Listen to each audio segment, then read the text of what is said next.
네, 그야말로 노선들이 쏟아져 나오고 있습니다. 올해 여름 들어서 그런 경향이 보이고 있는 것 같은데요. 본론에 들어가기 앞서서 터미널과 관련한 이야기를 다뤄볼까 합니다. 대구 북부 시외버스 터미널이 코로나19를 겪은 이후 수익이 반 가까이 줄어든 것으로 나타났습니다. 2019년 수익은 86억 8천여만 원을 기록했는데 지난해 44억 1천여만 원으로 줄었고 버스 운행 횟수는 하루 평균 62회로 나타났는데 횟수 역시 반 가까이 줄어든 것으로 나타났습니다. 최근 북부 터미널이 적자 난을 겪고 있는데 매표원은 배치 안 해두고 있고 에어컨을 가동 안 하면서 선풍기 정도만 사용할 수 있는 것으로 알려졌습니다. 참고로 북부터미널은 서대구역 복합환승센터로 통합이 된다는 이야기가 전해지고 있죠. 그렇지 않아도 개장 이래 낙후된 모습을 줄곧 보여주고 있고 아직 대구에 산재해 있는 터미널들이 다 정리된 것도 아니에요. 지금의 동대구역 복합환승센터처럼 동대구역 앞에 있는 여러 고속버스 터미널과 시외버스 정류장들이 통합되는 시기라고 보시면 됩니다. 서대구역 복합환승센터는 원래대로면 올해부터 착공해야 하는데 지난 3월 보도에 따르면 기준금리 인상과 경기 악화 등으로 사업 수익성이 나빠져서 민간 투자 사업자를 구하지 못했고 내년 착공을 목표로 두게 됐습니다. 북부터미널은 사실상 서대구 복합환승센터 등장이 아니면 좀 희망이 없을 것 같은데 통합을 앞두고 있는 상황에서 북부터미널 주변과 함께 시설 개량 공사하는 건 전후 상황을 고려 안 하고 하는 것과도 같아서 앞으로 좀 난감하게 흘러갈 수도 있을 것 같습니다. 부산 사상에 인천공항행이 돌아옵니다. 7월 20일부터 구미를 경유하는 조건으로 진안고속에서 우등 2차례 운행할 것이라고 부산 서부터미널에서 공지됐습니다. 구미 부산 사상 구간 승차는 안 됩니다. 인천공항 부산 사상간은 2020년까지 운행된 적이 있었어요. 그때는 직통이었던 데다가 당시 천일여객과 경남고속, 경북고속에서 운행했고요. 2022년 말쯤부터 공항 노선들이 조금씩 돌아오기 시작했는데 노포동이나 해운대 쪽 노선도 지금 운행하고 있지만 사상 쪽은 최근까지 무소식이었습니다. 또한 이번에 진안고속이 부산 사상에 진출하는 기회가 되죠. 부산 노포에 들어가는 전기 노선은 지금도 운행하고 있지만 부산 사상은 그동안 없었습니다. 또 다른 공항 노선이긴 한데 관점에 따라 해석이 좀 달라질 수 있을 만한 것도 있습니다. 금호고속에 따르면 유성 동대구 부산 노선에 이어서 25일부터는 천안 세종시 유성 부산 김해공항 노선을 하루 2차례 운행하겠다고 밝혔습니다. 금호고속 노선이기 때문에 유성 금호고속 터미널에 들어가겠고요. 출발지가 천안고속버스 터미널 되겠습니다. 천안에서부터 전 구간 4시간 50분 소요될 것으로 예상됩니다.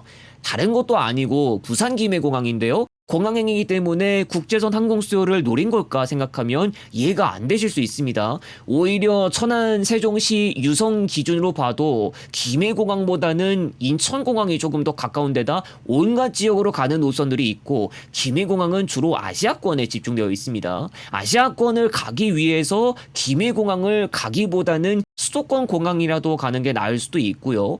하지만 공항 자체가 아니라 부산이라는 지역 그 자체에 집중한다면 이야기가 달라질 수 있는데 천안이나 세종시 입장에서는 부산 방향 버스 노선이 복귀하는 셈입니다. 천안 부산 노포 노선, 세종시 부산 노포 노선이나 세종시 부산 사상 노선이 운행됐다가 없어진 적이 있었고요. 대전 유성은 며칠 뒤 부산 노포행이 운행될 예정이지만 서쪽 지역으로 가는 건 아니에요. 이른바 서부산을 노려야겠다면 사상구 괴법동 부산 서부터미널이 더 맞지 않냐고 할 수 있는데 시내 접근성은 좋지만 예전부터 협소한 공간이 문제가 되고 있었어요. 박차 공간이 충분치도 못하고 금호고속은 아예 다른 곳에다가 공간을 내서 차량 관리하는 경우도 있는 만큼 부산의 주요 터미널 중 하나임에도 불구하고 그에 걸맞지 않게 좁아서 복잡하게 돌아가기도 하고 있습니다. 그동안 고속 노선들 좀 나갔다고 하지만 여전히 혼잡해요. 도착지를 김해공항으로 두면 시내 접근성에서 좀 단점이 잡히지 않을까 싶은데 그나마 사상구 괴법동 기준으로는 경전철을 타고 낙동강 하나 건너면 되고요. 정거장 수도 얼마 안 됩니다. 일반 시내버스나 마을버스도 있고 도시 고속형 노선 2029번 서면 해운대 방향이랑 3003번 서부터미널 남포동 영도 방향도 김해공항에 들어가고 있는데 김해공항은 지하철 2호선이랑 경전철 한꺼번에 연계되는 서부터미널보다는 약하겠고 아무래도 다른 버스 노선 연계되는 거를 노려야 할 것으로 보입니다.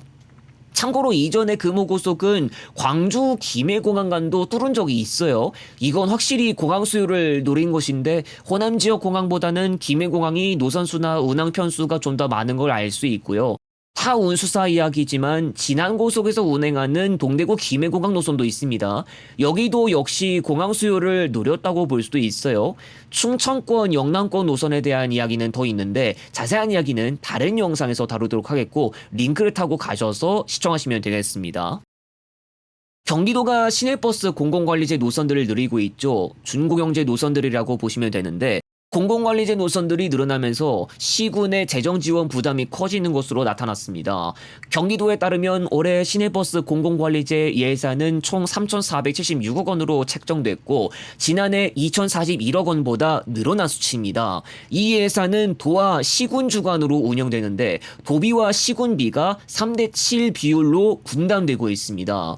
현재 공공관리제 전환율이 약 40.7%에 이르고 있는 상황에서 몇몇 지역들은 예산 증가 폭이 굉장히 큰 상황도 나왔는데 시군에서는 세수가 줄고 예산이 빠듯한데 현행 분담 구조가 과도한 재정 부담을 준다면서 5대5로 수정해 줄 것을 요청했습니다.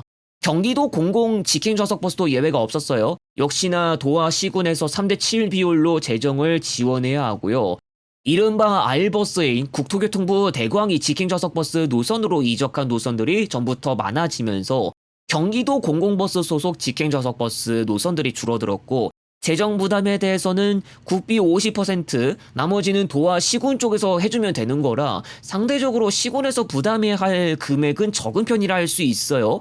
광역버스야 국가에서도 거들어준다고 하지만 일반 시내버스는 차원이 다를 것 같은데요. 점진적으로 공공관리제 노선들을 더 늘려서 2027년까지 모든 노선들이 준공영제로 운영되도록 할 계획이 있는데 시군의 재정 지원과 예산에 대한 문제에 대해서는 어떤 대책이 나와야 할지 지켜봐야 할 것으로 보입니다.